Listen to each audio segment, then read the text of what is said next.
Thank you, everyone. I want to thank you for joining us today to talk about a subject that, a lot of people don't like to talk about: air pollution control. When you think about air pollution control and the equipment and the expense associated with it, we don't really add value to your process. We don't reduce cycle times, we don't improve yields, but we allow you to be in compliance with your air permits. So that's one of the things we want to talk about today is, a very high-level discussion on what type of pollution you're going to see from the biochar or the pyrolysis processes, how the various feedstocks impact that, and then we also want to discuss what are the different control technologies and what can you achieve from a control standpoint. Because at the end of the day, if you are over the control limits, the sizing that the federal government, the state, the local regulators require, you're going to have to put in some sort of control technology. So that's what we're going to discuss today. So just a little background on process combustion. I'm sure most of you are not familiar with who PCC is. PCC is an air pollution control company. We've been in business for over 55 years. We're headquartered out of Pittsburgh. We have global operations in Europe, India, and in China. And really what we've done is we cover off on all types of air pollution control technology. So both air and water. We can treat liquid waste as well for very unique special applications. And during the last 4 to 5 years, we've been involved extensively in biochar projects. So from biochar to biocoal, various feedstocks, we have multiple installations in place, and we're also getting heavily involved in the energy to power markets now. So we're taking that technology to that next level, so we're actually generating power. So from an equipment standpoint, when you look at the technologies that PCC is able to offer, we are able to offer direct-fired thermal oxidizers and combustors. So we're going to generate heat sources while we're combusting those pollutants. We have recuperative thermal oxidizers, regenerative thermal oxidizers, all types of scrubber technology, so wet and dry scrubber technologies to treat acid gas formation or other compounds that may be within the waste gas or that gas being evolved from that pyrolysis process. Particulate control, as you're going to see when we get into this presentation, particulate is the #1 compound that needs to be treated throughout the entire process. The biochar manufacturing process. So we can look at bag houses, venturis. If we get into submicron, very fine particulate, we would look at wet electrostatic precipitators. And then the other thing that we really see today, and it's very dominant throughout all industry, you can look at VOCs, volatile organic compounds, those carbon-based compounds that are emitted from various productions. But NOx is nitrous oxide. That is really at almost a higher level from a control standpoint these days. The limits keep going down. The allowable emissions continue to decrease. And depending on where you are in the country, it can be very significant. So we need to look at NOx. We need to look at the alternative technologies that are available to reduce those post-combustion NOx emissions. So we'll be talking a little bit about that as well. So we all know, you're here, you're participating in this conference. We know the benefits of biochar. We know the basic reactions and the basic technology behind pyrolysis. But I'm not sure everybody is really fully aware of what happens during that pyrolysis process when you're at high temperatures, low oxygen contents. Depending on the feedstock materials, you're going to generate various volatile organic compounds, VOCs, NOx, CO, CO2. There's all kinds of things that are coming out of that process. And it's our job to treat those compounds so that you are in compliance and so that we're not polluting the air. So it's one thing to take a waste product and generate something that's very valuable, that has a tremendous amount of value to the market, to the agricultural market, to various industries, for a multitude of applications, but we can't pollute the environment. So the biochar industry is just like any other industry. At certain levels, certain emission rates, you're going to have to put controls in to control the technology. So when we look at a basic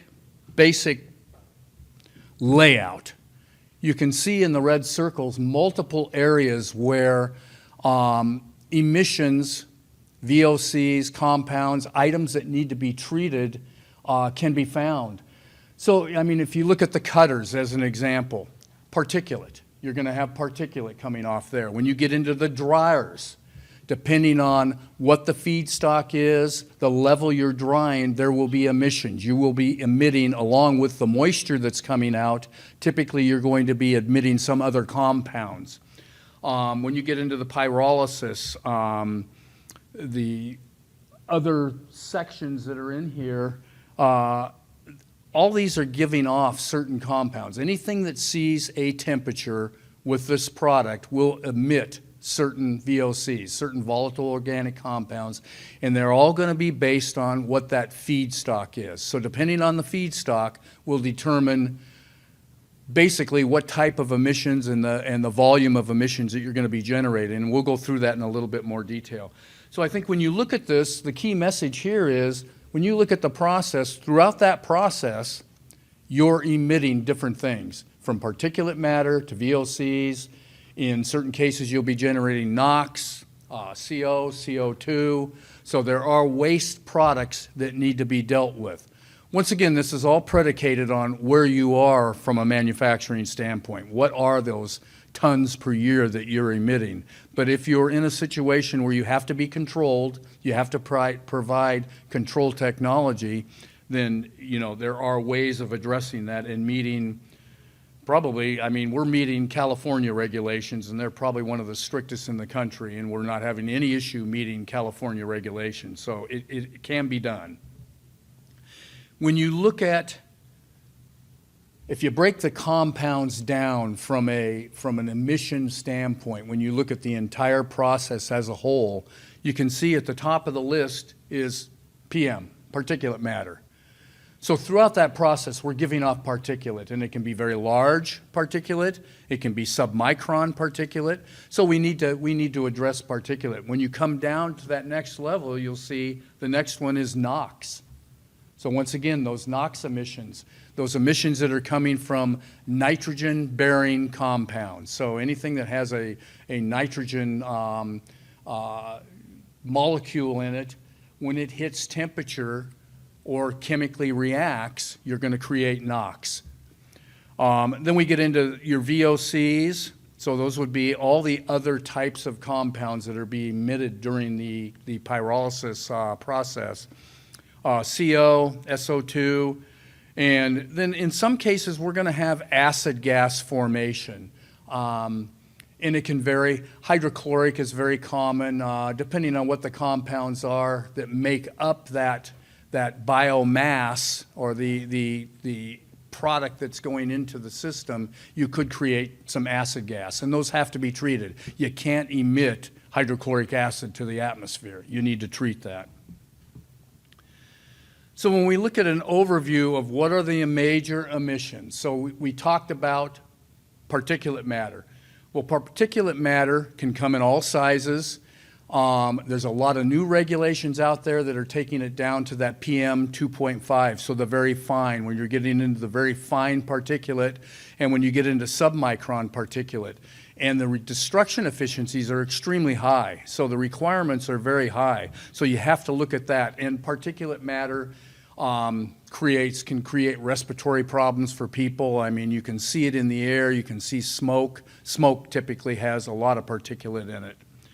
Volatile organic compounds. So there's all types of compounds that will be released during the pyrolysis process.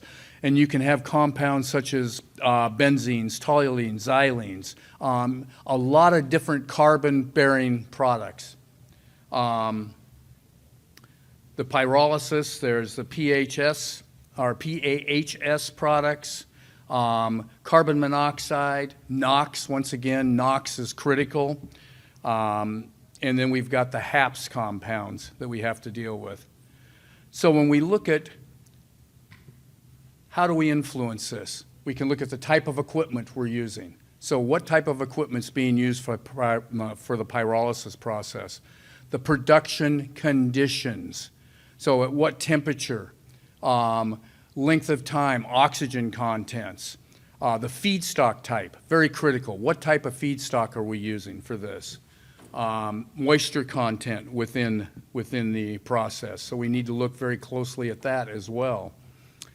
Feedstocks, all types of feedstocks. You guys, I don't need to tell you what they are. You're all aware of it. There are certain feedstocks that produce less VOCs than others.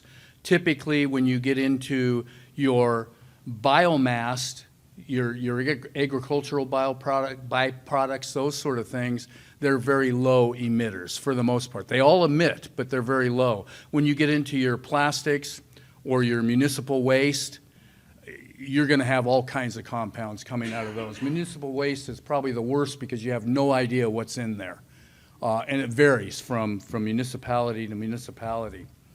So if we look at different feed sources, so more or less that biomass, so your barley, your straw, agricultural byproducts, you can see what's emitted.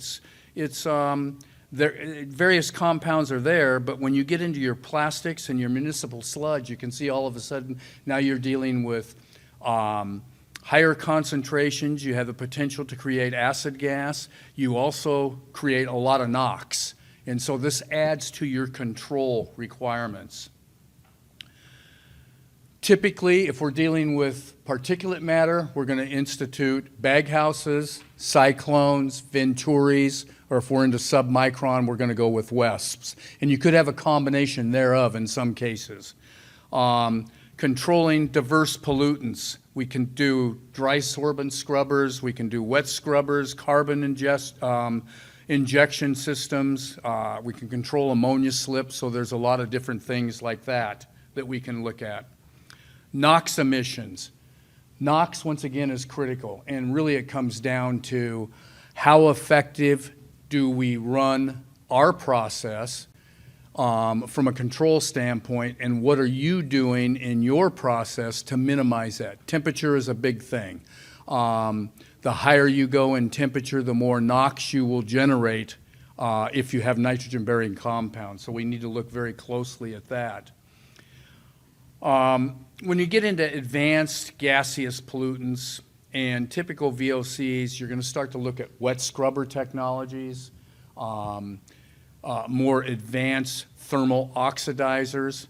At the end of the day, the combustion technology, so in the simplest of terms, it's a flame in a can that operates at a given temperature for a given amount of time, typically in the 1 second range at 1650, 1700, 1800 degrees F, you're going to yield very, very high destruction efficiencies.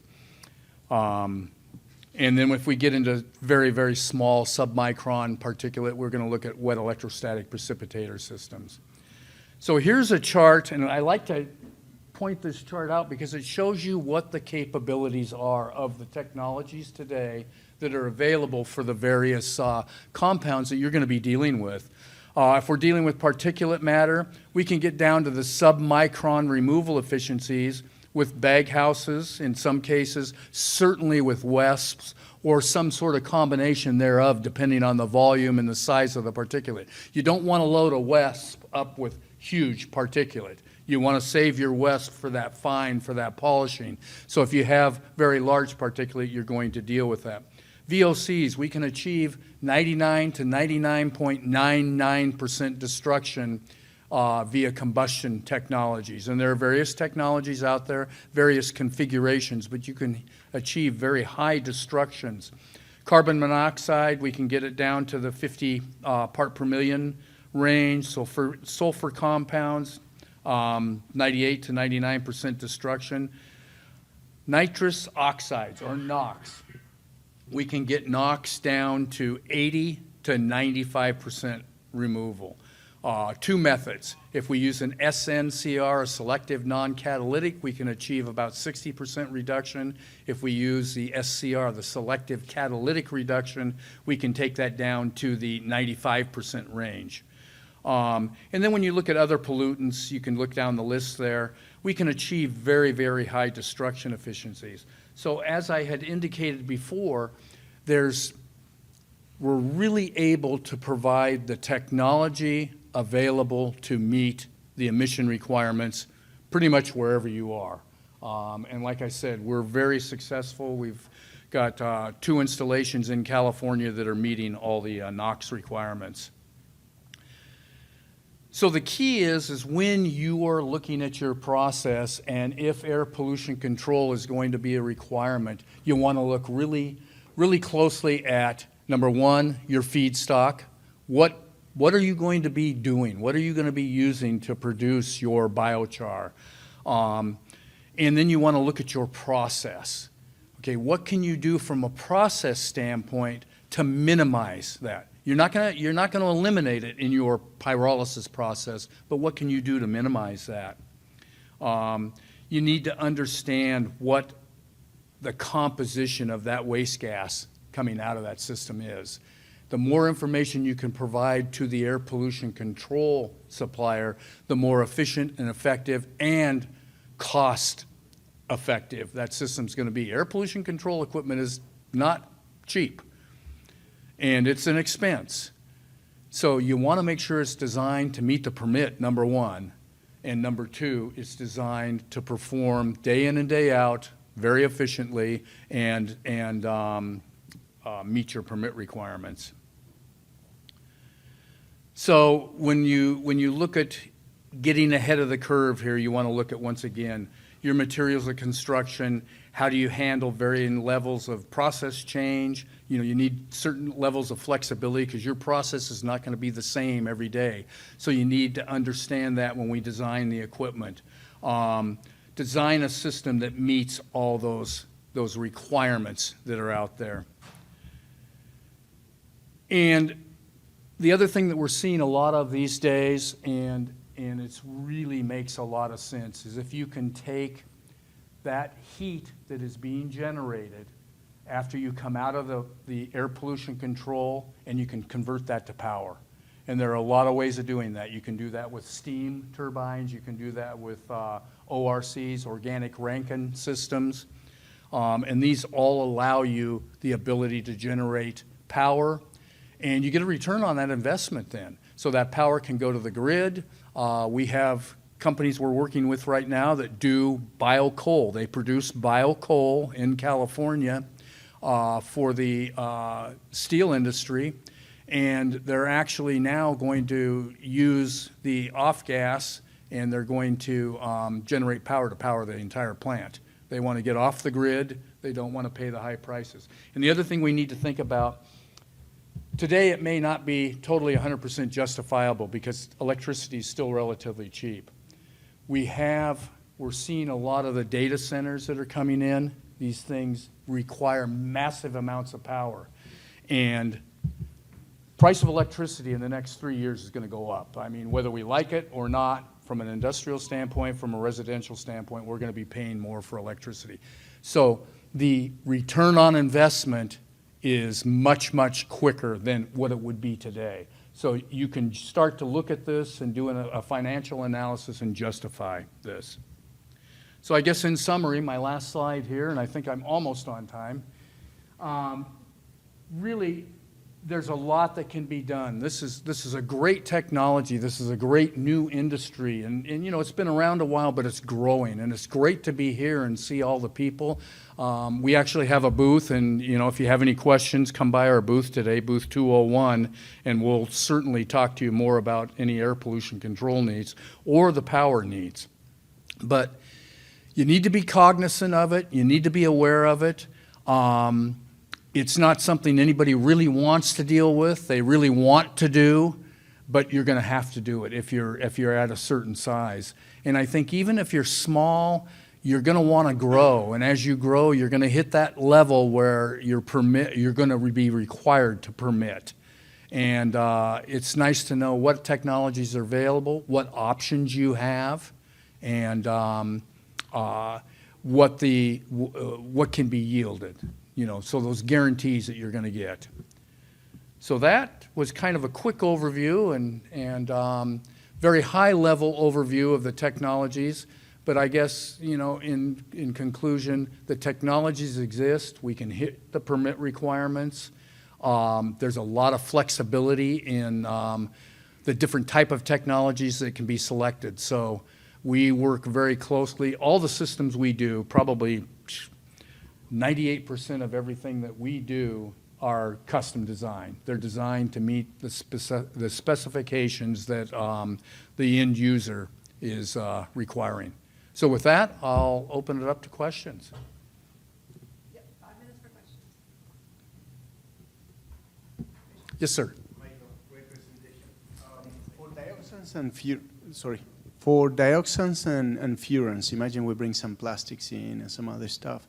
What do you guys recommend for? Our standard technology will treat those. I think in the chart, let's see, if I can go back here to that chart. Yeah, those were listed. When you get into the other pollutants, dioxins, furans, we can achieve 99% removal. And it's going to be based on what those compounds are and then how we design the system. There are multiple ways we can design these systems. If we're dealing with high NOx, as an example, we could put a multi-stage system in where we're breaking those nitrogen-bearing compounds down, and we're not treating them with a lot of oxygen. So we would do the same thing when you start to look at dioxins and furans. It all comes down to how do we design that system. So it's more than just a flame in a can. A direct fire thermal oxidizer is basically a burner, a vessel, a flame. You're at a certain temperature for a given amount of time. But there's ways you inject that gas in, that waste in, how you mix it, what the temperature variations. There's a lot of different things that can be done. So we can handle that, yes. It can be treated. Any other questions? Yes, sir. Yeah, thanks. Based on what you're showing us right here, I'm just curious if you can talk about some of the different fuel stocks that you've dealt with.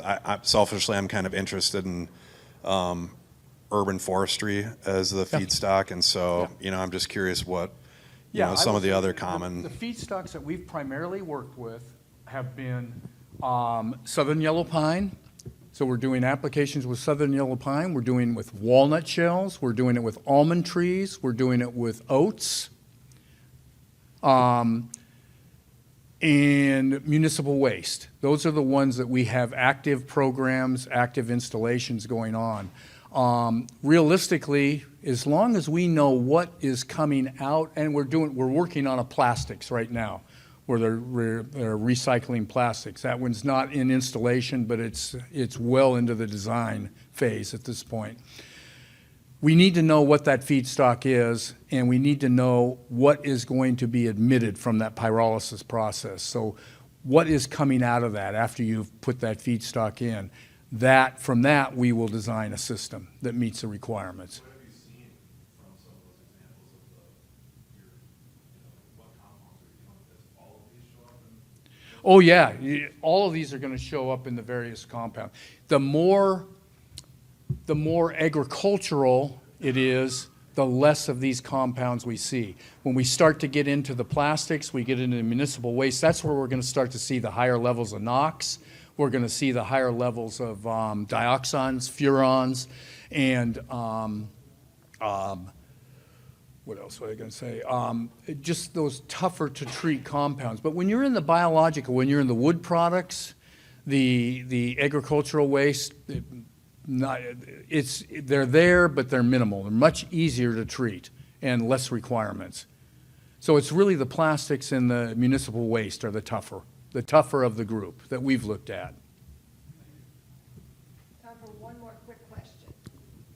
Yeah, so I'm just had my head a lot lately in cost estimating, and I'm just wondering if you can provide any kind of rule of thumb numbers or metrics, like in terms of like tons of feedstock processed, or that give project developers an idea of how to budget for what this portion of their project might be? Are we talking 20% of an overall project cost for these kind of like compliance systems, like 30%, 50? I know it often depends, but anything you can Well, speak to would be helpful. Yeah, it depends. That's tough. I mean, honestly, that's very tough. It's certainly something, once we get the data, we can put forth a number very quickly, you know, a budgetary high-level number. I would say, just a guess, the air pollution control portion is probably going to be in the, let's say, for a pyrolysis process that has waste heat capture, and we're going to generate power. The air pollution control portion of that is probably in the range of about 10% of that cost. Okay, if you pull the power out of it, it's going to come down. So it's not overly expensive, but it's all tied to volume. It has to do with how much waste gas are we pushing through there. More than anything else, it's volume. So the bigger the pyrolysis reactor, the more waste you have going through, the bigger the system has to be.